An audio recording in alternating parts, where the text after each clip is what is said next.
추미애 장관 기자간담회에서 이번엔 검찰의 수사와 기소를 분리하는 것을 추진하겠다 이렇게 얘기를 했습니다. 먼저 전지현 변호사님, 수사와 기소 분리 이 시점에 이걸 꺼낸 의도가 있을 텐데요.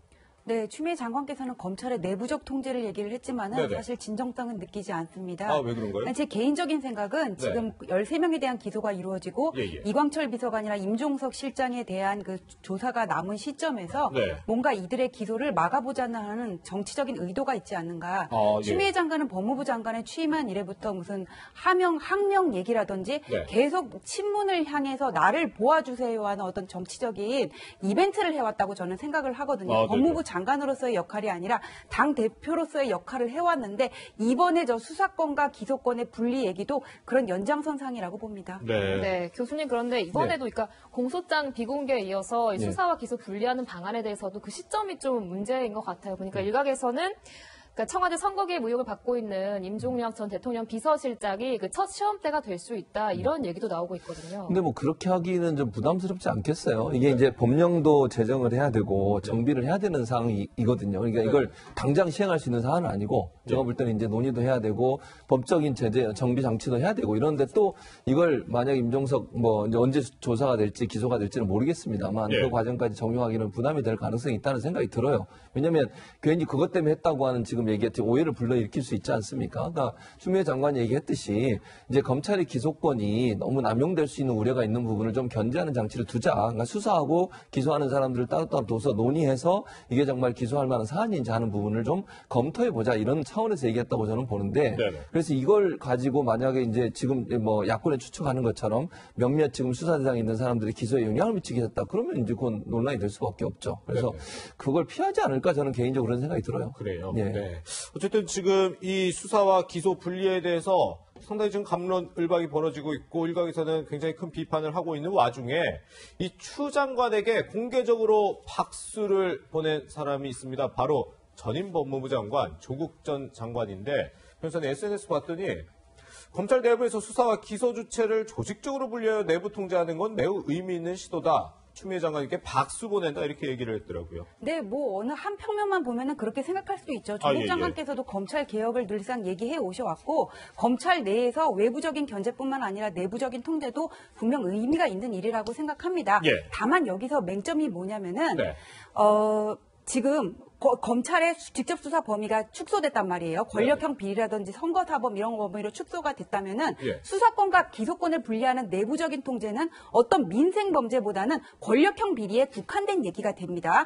그게 첫 번째고 그다음에 두 번째 수사팀과 기소팀 사이에 의견 충돌이 생긴다면은 이거는 한쪽은 기소하자, 한쪽은 불기소하자 이건데 여기서 불기소하자는 걸 기소팀에서 기소하자 그럴 가능성은 별로 없잖아요. 여기서는 수사팀에서 기소하자는 거를 막자는 그런 식으로 의견 대립이 이뤄질 가능성이 큰데 그렇다면은 영장 청구를 하고 소환을 하더라도 중요 사건 같은 경우에는 지검장, 부장, 차장에다 결재를 받아서 한단 말이에요. 이런 식으로 내부적인 어떤 토의 과정을 거쳐서 수사가 이미 축적이 됐는데 기소를 하지 말자 그런다면 기소팀에서 이거는 어떤 수사에 관여해서 그 문제점을 지적한다기보다는 정권에 의해서 꽂은 인사가 이걸 어떤 정치적인 이유로 반대를 할 가능성이 크단 말이에요. 이번 사건 같은 경우에도 우리가 좀 이성윤 지검장이 반드시 그렇다는 건 아니고 좀 그런 어떤 상황들이 노출이 되기도 했는데 그렇다면은 추미애 장관이나 조국 전 장관이 말하는 거대로 정말 검찰 내부의 어떤 민주적인 통제를 위해서는 두 가지 전제가 필요하다고 생각합니다. 첫 번째, 정권이 검찰 인사권을 놔야 돼요.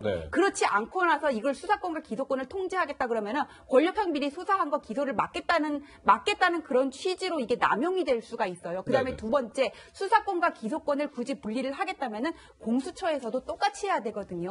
계속 검찰의 수사권 남용 얘기를 하는데 권력의 남용은 검찰뿐만 아니라 정부에도 견제가 필요한 거거든요. 그래서 이 두 가지 전제가 갖추어진 뒤에 만약에 이거를 분리를 해가지고 통제를 하겠다 그러면은 그 진정성을 믿을 수 있다고 봅니다. 변호사님 그런데 어제 이 추미애 장관의 발언 중에 좀 눈길이 갔던 게 이 최강욱 비서관 기소와 관련한 발언이었는데 보니까 중대한 하자가 있다 이렇게 얘기를 했어요. 이게 윤석열 검찰총장을 직접 겨냥한 거다 이런 얘기도 나오거든요. 그러니까 그때 윤석열 총장이 지시를 했고 이성윤 지검장은 반대를 했었잖아요. 그런데도 이제 기소가 이루어졌고 그것과 관련해서 추미애 장관은 비판을 하면서 검찰총장에게 있는 지휘 감독권은 일반적인 것이고 지검장에게는 구체적인 지휘 감독권이 있다 이렇게 얘기를 했는데 검찰청법에는 어디도 이런 조항이 없습니다. 네네. 그리고 검찰총장의 지휘 권한이 일반적이고 지검장의 권한이 구체적이라면 법무부 장관의 지휘 감독 권한은 무관한 지휘 감독 권한이 없다고 해야 되는 게 맞거든요. 예. 그런데 왜 법무부 장관이 나서 가지고는 일반적, 구체적 이 얘기를 언급하는 거는 왜 총장 지시에 따랐냐, 지검장 지시에 안 따르고 이 얘기밖에 안 되는 거라서 네네. 이런 거는 추미애 장관이 도를 지나쳤다. 제가 아까 권력의 남용 견제는 검찰뿐만 아니라 정부에도 필요한다고 하는데 좀 도가 지나친 한쪽의 편들기 발언이라고 생각이 됩니다. 네, 정재훈 변호사님 이렇게 분석을 해주셨는데 이 추 장관의 이 같은 지적에 회자되는 발언이 있습니다. 추 장관의 과거 발언 들어보겠습니다. 전혀 듣지도 않은 채 인사를 강행을 했습니다. 검찰총장이 저의 명을 거역한 것입니다. 그 명을 거역한 게 아니고 그런 형식적인 인사 정치 의견을 절차를 내라라고 했음에도 진행하려고 하니까 그런 거 불구하고 아닙니까? 선거를 앞두고 준비를 잘 하자라는 그런 그 당부가 회의의 주제였는데 그런 그 주제와 무관하게 어떤 의도로 그런 질문을 했는지 모르지만 상당히 유감스럽다라는 말씀을 이 자리를 빌어서 다시 한번 말씀드리고 그런 검찰청법에 어긋나지 않도록 하는 그런 결제 시스템을 통한 민주적 통제의 주체라는 것을 다시 한번 명심해 주었으면 좋겠습니다. 네. 교수님, 예. 그런데 추 장관이 과거 인사 때 윤석열 총장이 명을 거역했다 이렇게 국회에서 발언돼서 상당히 좀 발언했죠. 논란이 되기도 했는데 네. 근데 이번 발언을 보면 서울중앙지검장은 검찰총장의 지시를 어느 정도 거역해도 상관없다는 듯하게 좀 들리는 발언이어서 왜 그때와 이때는 기준이 달라서 좀 혼란스럽거든요. 장관의 말은 절대적이고 검찰총장의 말은 절대적인 게 아닐까요? 그건 아니죠. 그러니까 예. 지금 이제 그 두 가지 사안을 놓고 보면 네네. 이제 정점식 의원이 질의한 내용은 네. 그러니까 인사를 하는데 왜 검찰총장의 의견을 안 들었습니까? 이게 이렇게 질의 내용이었고 예. 그래서 나온 발언이 이제 명을 거역한 겁니다. 이 말이 나오는데 이 말 자체만 보면 이제 논란이 될 수는 있어요. 네. 명을 거역하다 이 말은 본인의 지시하고 검찰총장은 따라야 된다. 뭐 이렇게 이해될 수 있잖아요. 근데 그거보다는 네. 이제 저는 이렇게 인사 의견을 내라고 여러 번 얘기를 했는데 네. 검찰이 이걸 내지 않고 법무부가 먼저 내라 이렇게 얘기하면서 충돌이 있었던 상황이잖아요. 그러니까 결국 법무부가 지휘 감독권이 있으니 네. 검찰이 법무부에서 내라고 하는 걸 인사안을 내면 거기에서 논의할 수 있을 텐데 그걸 안 낸 것에 대한 얘기를 하다 보면서 이제 저의 명을 거역한 겁니다. 이렇게 얘기를 한 거예요. 그러니까 그 부분은 명을 거역했다는 말 그 자체만 보면 논란이 될 수 있지만 법무부 장관 얘기는 법무부가 충분히 검찰에게 좀 인사안을 먼저 내라고 얘기했는데 그걸 받아들이고 수용하지 않는 부분에 대해서 법무부는 수용할 수 없다 이렇게 얘기를 한 거고요. 두 번째 이제 말씀하신 요 부분은 이제 기소에 관련된 문제잖아요. 이거는 그러니까 네. 지검장 입장에서는 본인이 볼 때 모르겠어요. 이제 이성윤 지검장은 그렇게 판단한 것 같아요. 이게 네. 아직은 직접 불러서 수사도 안 한 상태에서 수사한 내용을 가지고 그걸 기소를 하는 것은 조금 무리가 되니 직접 수사를 할 수 있도록 한 번 더 노력을 해보자 이런 차원에서 한번 얘기한 것 같고 그걸 이제 검찰총장 입장에서는 지금 수사된 내용만 봐도 뭐 그 직접 수사를 안 해도 충분히 기소할 거리가 된다고 판단하신 것 같고 그래서 이제 충돌이 일어나는 거 아니겠어요? 그 최종적으로는 검찰총장이 지휘권을 발동해서 본인이 이제 어쨌든 결정해서 이렇게 된 거고요. 그러니까 그 두 가지 차원에서 상황이 약간 차이가 있다고 보여지고 저는 이렇게 생각해요. 검찰총장이든 법무부 장관이든 논의하고 토론하고 본인의 생각을 얘기할 수 있다고 생각합니다. 네네. 그러니까 최종 결정은 어쨌든 지휘권에 있는 사람이 하는 건 맞아요. 예를 들어서 지금 그 이성윤 지검장이 했던 일에 대한 최종 결정도 검찰총장이 한 거 아니겠어요? 그렇죠. 예. 그리고 이제 법무부 장관도 마찬가지고. 네네. 그러니까 그러나 그 사이에서 어떤 의견을 얘기하고 대화를 하고 아니면 토론하는 과정마저도 못하게 한다거나 그 의견을 아예 듣지 않는다거나 하는 것은 바람직한 태도는 아니라고 봅니다.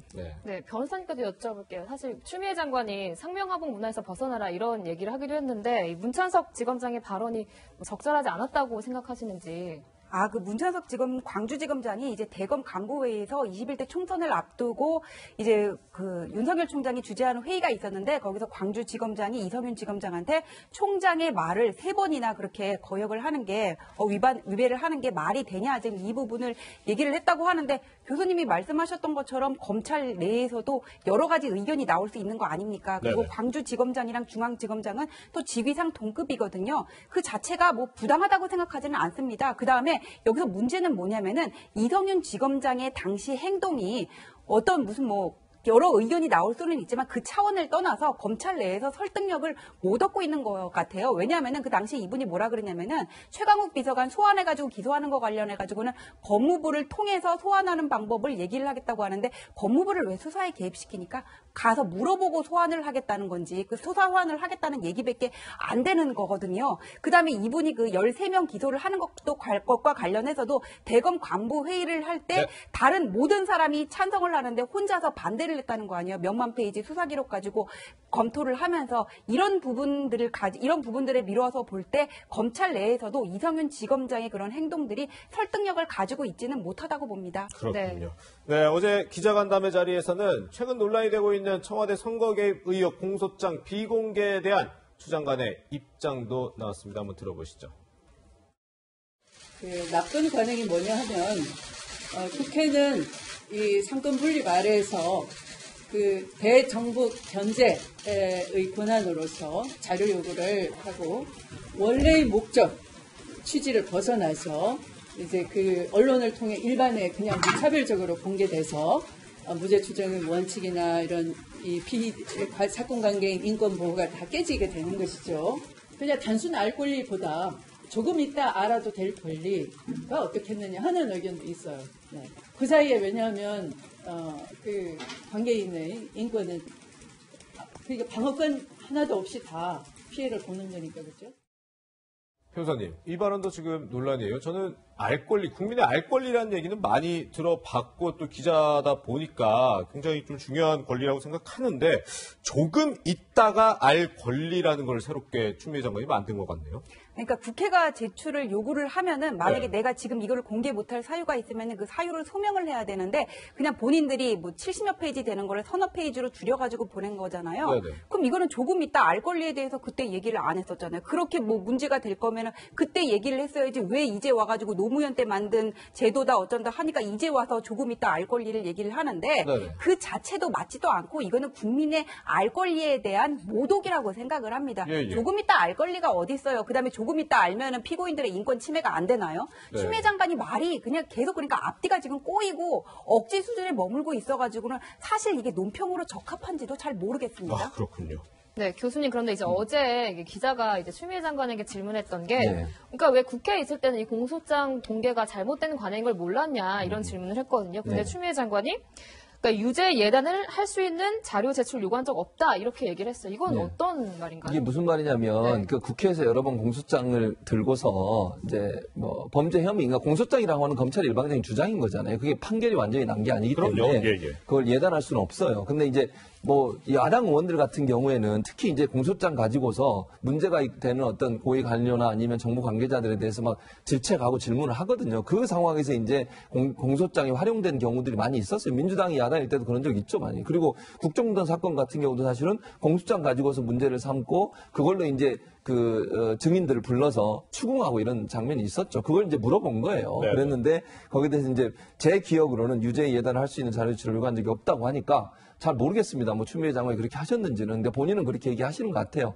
네. 그래서 이제 이 부분이 정치인들 입장에서는 그런 경우들이 많이 있어요, 왕왕. 예, 그러니까 여야를 떠나서 사실은 이제 그 어떤 증인들 부르거나 아니면 관계자를 불러놓고 질의하는 과정에 공소장을 들이밀면서 지금 공소장이 이렇게 돼 있다. 이게 사실이냐. 이런 내용으로 본다면 범죄가 충분히 된다고 보는데 본인은 어떻게 생각하느냐. 이렇게 이제 질문하는 경우들이 많이 있거든요. 어쨌든 네. 정치적으로 그걸 이용하는 거죠. 네. 그런 관행들이 있었는데 거기에 대해서 이제 질의를 한 것이고 거기에 대해서 답변을 이렇게 했는데 이 답변의 의미는 저는 잘 모르겠어요. 자료 제출을 본인은 그렇게 한 적이 없다고 하시니 네. 없는 걸로 이해해야 되지 않겠나 하는 생각은 듭니다. 네. 이런 가운데 어제 추미애 장관 기자 간담회가 열린 날 공교롭게도 기소된 13명 가운데 3명인 한병도 전 대통령 정무수석 그리고 백원우 전 민정비서관 장환석 전 선임 행정관 측 변호인들이 공동 입장문을 냈습니다.